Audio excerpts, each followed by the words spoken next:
मेरे आते ही आप लोग ऐसे खामोश हो गए जैसे मुझे श्रद्धांजलि देने के लिए यहाँ आए हैं। मंच को नमन करता हूँ, आप सबकी उपस्थिति को नमन करता हूँ, मंच पर विराजमान सभी वरिष्ठ कलाकारों को नमन करता हूँ। जैसा कि आप सब जानते हैं, समय की व्यस्तताएं हैं। मैं हास्य व्यंग का कवि हूँ भाई साहब। ना तो मैं प्यार मोहब्बत की बात करूँगा, ना ही पाकिस्तान की बात करूँगा, और राजनीति की बात तो बिल्कुल ही नहीं करूँगा। हाँ, ये अलग बात है कि निकल जाए तो अलग बात है। हाँ, क्या है कि भाई साहब आजकल राजनीति हर जगह घुसी पड़ी है। मैं सही कह रहा हूँ भाई साहब। मैंने तो एक लड़की को सड़क पर, सुनसान सड़क पर जाते हुए देखकर यूं ही छेड़ते हुए कह दिया कि तुम्हारे होठ जैसे कमल के फूल। मुझे लगा आजकल चारों तरफ भगवा ही भगवा है, अपना काम हो जाएगा। मगर भाई साहब कोई रिस्पॉन्स नहीं मिला, रिस्पॉन्स नहीं मिला। मैंने तुरंत ही पार्टी बदल ली। मैंने कहा तुम्हारी चाल जैसे कोई हाथी मदमस्त, फिर भी कोई जवाब नहीं आया। मैंने कहा यार ये तो ना भाजपाई है ना बसपाई है, सफाई तो जरूर होगी। मैंने कहा मैडम आपके प्यार में मेरा दिल साइकिल के टायर की तरह पंचर हो चुका है। मगर विडंबना देखिए भाई साहब, ना तो वो भाजपा की निकली, ना बसपा, ना सपा, वो तो कांग्रेस ही निकली ठेठ, और मेरे गालों पर कांग्रेस का चुनाव चिन्ह छाप कर चली गई। बहुत सही काम किया। मैं कह रहा हूँ भाई साहब, ऐसी ऐसी राजनीति आ जाती है, तब कहना पड़ता है कि वैलेंटाइन पर किसी लड़की को देकर उपहार कुछ इस तरह से किया मैंने प्यार का इजहार। ओ मेरी गूगल की खोज और एफबी पर नित्य नित्य बदलती पोज, जब से सर्च किया है मैंने तुम्हारा प्रोफाइल, और मेरा दिल वाइब्रेशन में आ गया जैसे कि मोबाइल, जैसे कि मोबाइल। और प्यार के वायरस अचानक ममता बनर्जी की तरह बगावत पे उतारू हो गए हैं, और तुम जितनी बार भी दबा लो नोटा, ईवीएम के अकॉर्डिंग अगले 5 साल तक हम तुम्हारे हो गए। नहीं कह रहा हूं भाई साहब, ऐसी मोहब्बत, ऐसी स्थिति आ जाती है। अच्छा, राजनीति प्यार मोहब्बत नहीं, शादी तक में है कि पत्नी बोली पति से कि शादी से पहले तो तुम बुलेट ट्रेन की गति से मेरी हर बात पर गर्दन हिलाते थे बार बार, चांद तारे तोड़ लाने को भी रहते थे बेकरार। मगर शादी के बाद बात पर अकड़ जाते हो। अरे लोकसभा में साथ निभाते हो और राज्यसभा में बिगड़ जाते हो। सही कह रहा हूँ भाई साहब, कैसी स्थिति हो जाती है। सही कह रहा हूँ भाई साहब, कैसी स्थिति हो जाती है। हालांकि समय की बाध्यता है, मैं सीधे एक कविता पर आता हूँ जो इन दोनों मेरी कविता है। इसको लगा डाला लाइक झिंगा लगा। देखिए, विज्ञापन पर एक कविता है। एक बार आप लोग झूमकर ताली दीजिए, एक बार आदेशित कर दीजिए, क्योंकि हम सब जानते हैं हम अपने कार्यपाठ क्रम में हैं और बहुत ज्यादा सजाने और संवारने की इस समय बहुत ज्यादा हमारे पास समय ही नहीं है। बस आप तालियां बजा दे तो हम शुरू हो जाए। मैं सही कह रहा हूँ भाई साहब। विज्ञापन क्या है? विज्ञापन दरअसल क्या है कि विज्ञापन का मतलब ये होता है कि प्रोडक्ट अंदर से कितना ही शक्ति कपूर क्यों ना हो, मगर उसे बाहर से करीना कपूर की तरह चकाचक दिखाना। क्या बात है। यानी विज्ञापन का मूल मंत्री है उल्लू बनाया और बड़ा मजा आया। मगर विज्ञापन के स्लोगन होते हैं नो उल्लू बनावी, नो उल्लू बनावी। जब तक आप सब ताली नहीं बजाओगे मैं यही पढ़ता रहूंगा, नो उल्लू बनावी। सही क्या? वो कैसे विज्ञापन साहब, वो हमारे मोहल्ले का सबसे नल्ला लड़का, नल्ला समझते हैं आप लोग? नहीं समझते हैं तो मेरे पीछे देख लीजिए।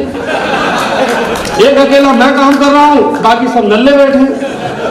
अच्छा, ये ताली भी नहीं बजा रहे। मैंने तो इनकी उन कविताओं पर भी ताली बजाई जो हमारी समझ में ही नहीं आई। तो सही कह रहा हूँ, हमारे मोहल्ले का सबसे नल्ला लड़का 2 महीने के लिए मुंबई क्या चला गया, मोहल्ले भर में चर्चा होने लगी कि नल्ला तो बड़ा आदमी बन गया, नल्ला तो बड़ा आदमी बन गया, बहुत कामयाबी उसने हासिल कर ली। मैंने नल्ले को बुलवाया, मैंने कहा नल्ला ये बता तेरी कामयाबी का राज क्या है? नल्ला गुटखा खा लिया था, झूठते ही बोला हमारी कामयाबी का बस इतना सा फसाना, मुंह में रजनीगंधा और कदमों में जमाना। ऐसी स्थिति विज्ञापन की भाई सब क्या बात करें।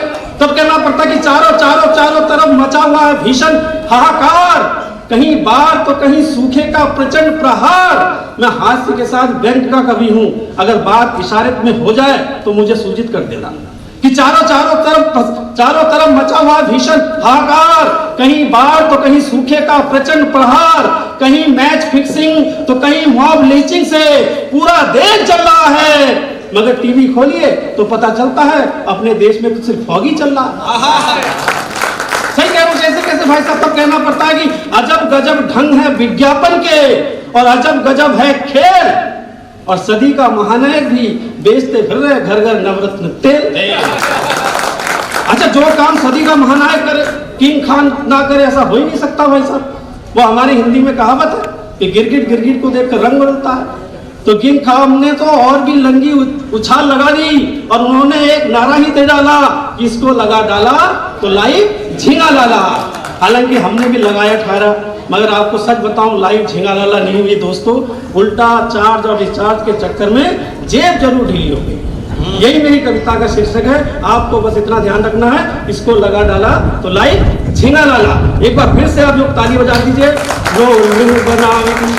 तब कहना पड़ता है कि जीवन में नई आस, रिश्तों में विश्वास, जीवन में नई आस, रिश्तों में विश्वास, गार्डन में पौधे हरे हरे, जवानी में सपने बड़े बड़े। गार्डन में पौधे हरे हरे, जवानी में सपने बड़े बड़े, बचपन दादा दादी के पास और बुढ़ापे में झंडू च्यवनप्राश। यानी इतना इंतजाम अगर कर डाला तो समझो लाइव झींगा। यानी इतना इंतजाम अगर कर डाला तो समझो लाइव झींगा डाला। नौकरी थानेदार की और जांच भ्रष्टाचार की। वो हमारे यहाँ कहावत है, हमारे यहाँ एक वृद्ध महिला के एसएसपी साहब ने मदद कर दी तो उस वृद्ध महिला जो थी अधेड़ उम्र की गांव की थी, उन्होंने एसएसपी साहब को दुआएं दी कि बेटा एक दिन तो बड़ा आदमी बन जा, बेटा एक दिन तो बड़ा आदमी बन जा। एसएसपी साहब ने अच्छा उत्सुक सा बस पूछ ही लिया कि अम्मा ये बताओ कितना बड़ा बन जाऊंगा। तो अम्मा ने कहा कि बेटा ऐसा हो एक दिन तू भी दरोगा बन जा। यही स्थिति है भाई साहब, सारे दरोगा बैठे हैं आप लोग। तब कहना पड़ता है कि तब ये कहना पड़ता है कि नौकरी थानेदार की, जांच भ्रष्टाचार की, मोबाइल नए से नए एप्पल के, फ्रेंडशिप फेसबुक से जड़ा हटके, पत्नी नवरत्न तेल, ठंडा ठंडा कूल। अच्छा, हर आदमी चाहता है कि मेरी पत्नी बिल्कुल सीधी हो। वो एक लड़के की शादी होगी भाई साहब, तो 2 हफ्ते बाद ही जाके ससुर से लड़ बैठा, बोले आप तो कह रहे थे कि आपकी बेटी गाय है, बिल्कुल सीधी है, ये तो शेरनी निकली, वो भी भूखी। बात पर झपट पड़े तो ससुर ने उसको ढाढ़स बदवाते हुए कहा कि बेटा तेरे पास तो बेटी है, जरा मेरी सोच, मेरे पास तो उसकी भी माँ है। तो नौकरी थानेदार की, जांच भ्रष्टाचार की, मोबाइल नए से नए एप्पल के, फ्रेंडशिप फेसबुक से जड़ा हटके, पत्नी नवरत्न तेल, ठंडा ठंडा कूल, सालिया सिने स्टार्स की तरह, लक्स ब्यूटीफुल, और रोटियां आइडेक्स की जैसी जिसमें हो माँ के स्पर्श का जादू, और कार ससुराल से सहायता प्राप्त BMW, और उस कार में तेल डलवाए जब भी आए साला। यानी इतना इंतजाम अगर कर डाला तो समझो लाइव झींगा लाला। यानी इतना इंतजाम अगर कर डाला तो समझो लाइव झींगा लाला। पड़ोस नेपाल जैसा भोला भाला। अच्छा, हर आदमी चाहता कि हमारा पड़ोसी सीधा साधा हो, मगर पड़ोसन नहीं कि पड़ोस नेपाल जैसा भोला भाला, पड़ोसन MDH का गरम मसाला। वाह, मैं सही कह रहा हूँ। अभी हमारे वो आए थे, हमारे होश के कवि अभी पढ़ रहे थे, वो कह रहे थे ये दिक्कत है, पाकिस्तान के लिए दिक्कत है, हमारे देश में इतनी समस्याएं हैं। मैं आपको बताना चाहता हूँ कोई दिक्कत नहीं है भाई साहब, कोई टेंशन नहीं है। हमारे देश में सिर्फ एक ही दिक्कत है कि वो पार्ले जी वाली लड़की बड़ी नहीं हो रही है, अब वो MDH वाला बुड्ढा सटक ही नहीं रहा।